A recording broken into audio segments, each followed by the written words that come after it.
Hello friends, this is our new chapter, Matter in our surrounding. So let's begin. So first word of the chapter is matter. Matter को हम लोग हिंदी में पदार्थ कहते हैं. Indian philosophers जो थे हमारे, उनने क्लासिफाई किया है मैटर को 5 एलिमेंट्स में. That is air, earth, fire, sky and water. इनको हम लोग पंच तत्व भी कहते हैं. इनिशियल डेफिनेशन अगर हम देखें तो matter is anything that have mass and occupy space. Matter anything कुछ भी ले लो, उसमें कुछ मास होगा और वो कुछ स्पेस ऑक्यूपाई करेगा. मैटर जो है वो टाइनी पार्टिकल से मेड अप होता है.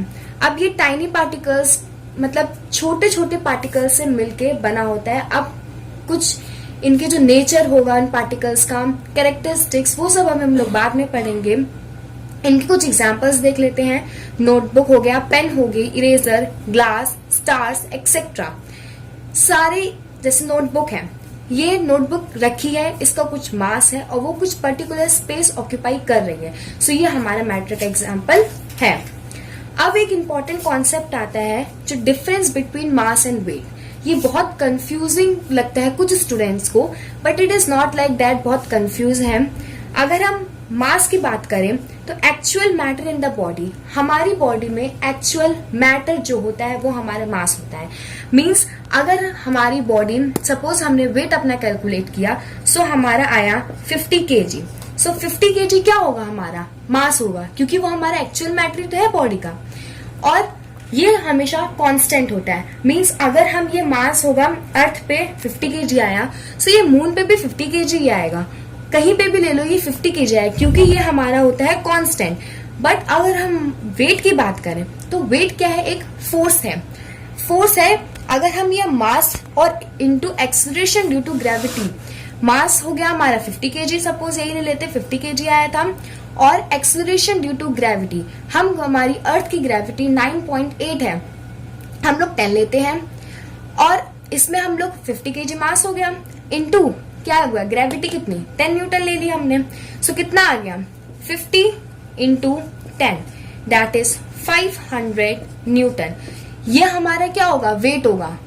ये वेट होगा, ये मास होगा. सो सबको क्लियर हो गया होगा मास और वेट में डिफरेंस. मास कांस्टेंट होता है, वेट जो होता है हमारा mass into acceleration due to gravity. अगर आप ये याद करोगे आपको डिफरेंस बहुत अच्छे से आ जाएगा.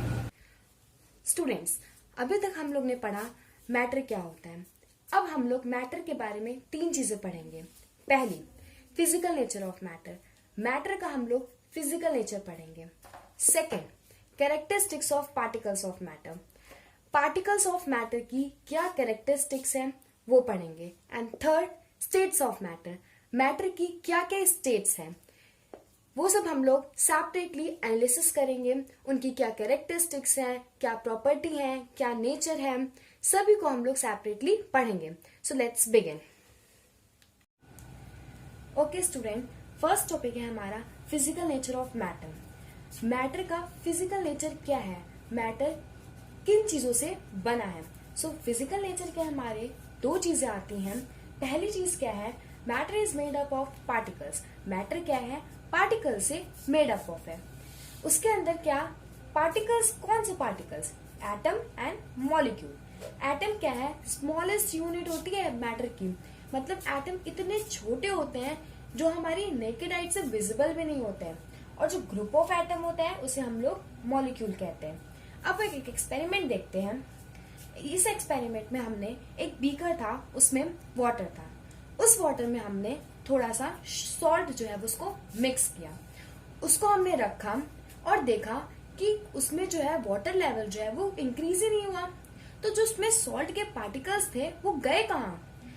तो जो इंटरमॉलिक्यूलर स्पेस थी वाटर के पार्टिकल्स में, उनको ऑक्यूपाई कर ली सॉल्ट के पार्टिकल्स ने.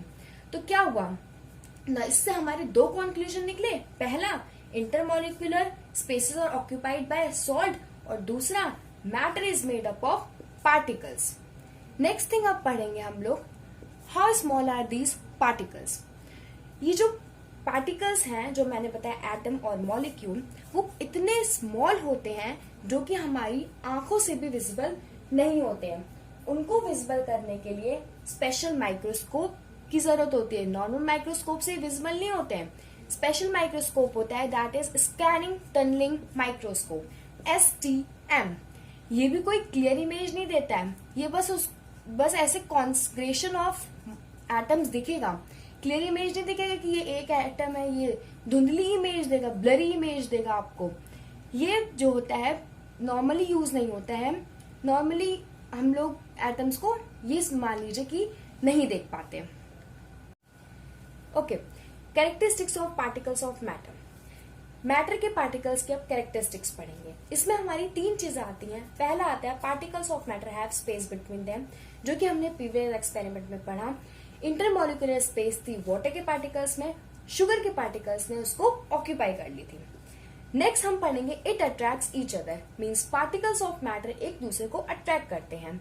वाटर टैप को ही देख लें, जब हम वाटर टैप को ओपन करते हैं, स्ट्रीम ऑफ वाटर यहां से निकला, पानी यहां से आया, हमने क्या किया, फिंगर पुट की बीच में। सो क्या होगा, फ्लो ऑफ जो पानी का था वो डिस्टर्ब हो गया, पानी का फ्लो ऐसे हो गया, लेकिन फिर पानी का फ्लो अपने फिर फ्लो आ गया पानी का। सो क्या हुआ कि ये यहां से अट्रैक्ट थे, हमने फिंगर पुट की, ऐसे हो गए, फिर फ्लो में आ गए। इसका मतलब क्या हुआ, जो पार्टिकल्स हैं वो attract each other, particles of matter attract each other. Next begin to the other topic, they move continuously. जो पार्टिकल्स ऑफ मैटर होते हैं वो कॉन्टिन्यूसली मूव करते रहते हैं। इसमें 2 चीजें आती हैं, पहले आता है ब्राउनियन मोशन, दूसरा आता है डिफ्यूजन। ब्राउनियन मोशन में क्या होता है, zigzag motion of particles of matter, means जो मैटर के पार्टिकल्स हैं उनमें जिगजैग मोशन हो रहा है। जब जिगजैग मोशन होगा तो वो मूव करेंगे, यही तो है, दे मूव कॉन्टिन्यूसली, सो ब्राउनियन मोशन। ओके, नेक्स्ट आता है डिफ्यूजन।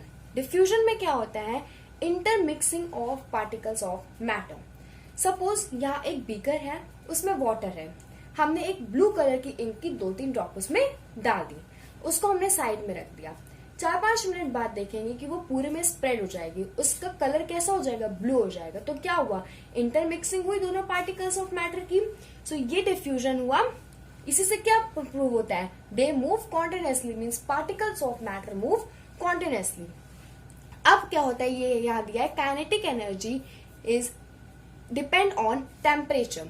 काइनेटिक एनर्जी जब बढ़ेगी तो टेम्परेचर भी बढ़ेगा, जब स्पीड बढ़ेगी तो टेम्परेचर बढ़ेगा। अब इसको एक एक्सपेरिमेंट में देख लेते हैं, एग्जाम्पल बोलिए।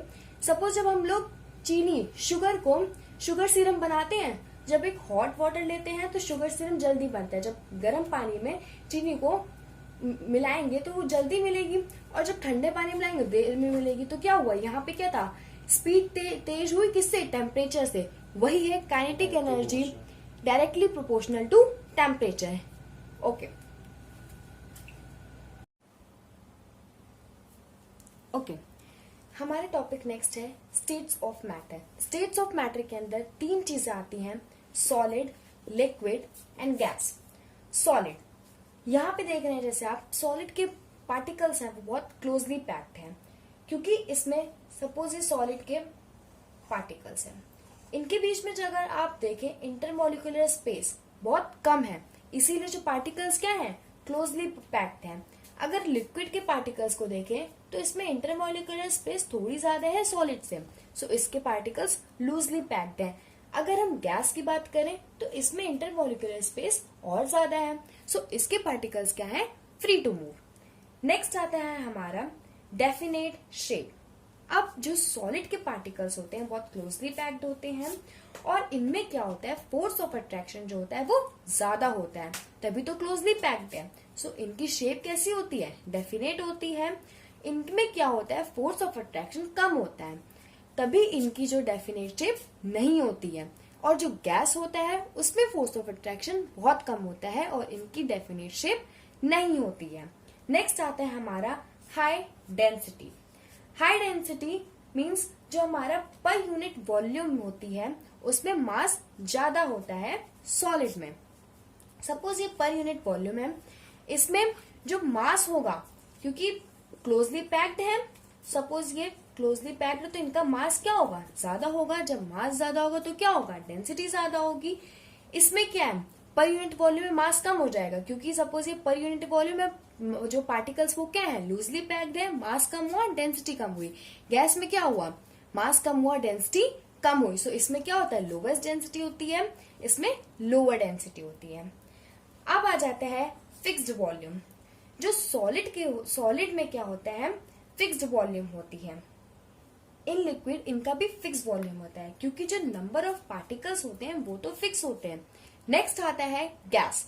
गैस का कोई फिक्स वॉल्यूम नहीं होता, बिकॉज गैस जो होता है वो सपोज एक छोटे बीकर में हमने गैस है, बड़े बीकर में गैस उसकी शेप ले लेगा। तो इसका कोई फिक्स्ड वॉल्यूम नहीं होता है।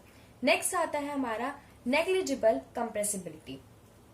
जो कंप्रेसिबिलिटी क्या होता है, तो हम लोग कंप्रेस कर सके, मतलब उसमें सॉलिड में क्या होता है, कंप्रेस थोड़ी ना कर पाते। कोई भी सॉलिड हो उसको हम लोग इजिली थोड़ी ना कंप्रेस कर पाते हैं, तो इसलिए नेग्लिजिबल कंप्रेसिबिलिटी होती है। लेकिन कुछ सॉलिड होते हैं जैसे कि रबर बैंड ले लो, उसमें कंप्रेसिबिलिटी ज्यादा होती है, इसलिए हम उसको कंप्रेस कर पाते हैं इजिली।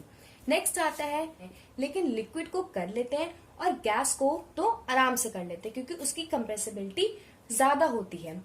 हम लोग के इसके कुछ यूजेस हैं, एलपीजी ले लें, सीएनजी ले लें। LPG liquefied petroleum gas, CNG compressed natural gas. Next आता है जनरली नो डिफ्यूजन। देखो, जब पार्टिकल्स क्लोजली पैक्ड हैं तो इनमें डिफ्यूजन कहाँ होगा, इंटरमिक्सिंग कैसे होगा, पार्टिकल्स क्लोजली पैक्ड हैं। जैसे लिक्विड में क्या है, डिफ्यूजन हो जाएगा, क्योंकि अभी हमने एग्जाम्पल लिया था पहले, क्योंकि इसके पार्टिकल्स जो हैं वो लूजली पैक्ड हैं। इसमें डिफ्यूजन तो हाईली होगा, क्योंकि इसके पार्टिकल्स फ्री टू मूव है। इसमें एक एग्जाम्पल आ जाता है इंसेंस स्टिक का, जिसमें कि इसकी स्मेल जो होती है बहुत दूर तक जाती है, क्योंकि इसमें डिफ्यूजन हाईली होता है। That's it for this video. These are the topics that we are going to discuss in our next class. I hope you understand it. If you have any query, just ask it in the comment box. Thanks for watching.